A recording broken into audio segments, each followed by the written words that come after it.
एक गर्म दोपहर ताओवादी ऋषि झुआंगजी एक विलो पेड़ के नीचे एक शांत नदी के किनारे बैठे थे।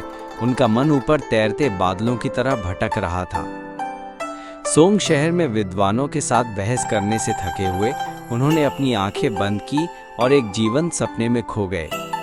सपने में वो एक तितली थे जिसके पंख सोने और नीले रंग की छटाओं से सजे थे, जंगली फूलों के खेतों में नाच रहे थे।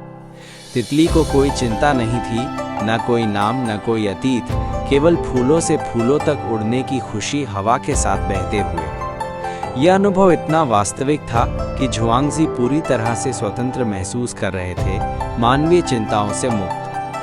जब उनकी नींद टूटी, नदी अभी भी बुदबुदा रही थी और विलो की पत्तियां हिल रही थीं। लेकिन झुआंगजी परेशान थे।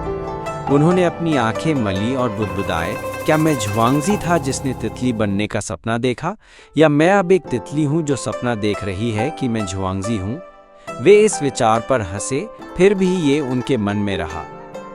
कई दिनों तक उन्होंने अस्तित्व की तरलता पर विचार किया, खुद से पूछते हुए स्वयं कहाँ समाप्त होता है और विश्व कहाँ शुरू होता है।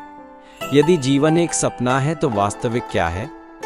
जवाब खोजने के बजाय झुआंगजी मुस्कुराए और अपने दैनिक कार्यों, लकड़ी काटने, चाय पीने में लौट आए, ये जानते हुए कि सवाल ही महत्वपूर्ण था।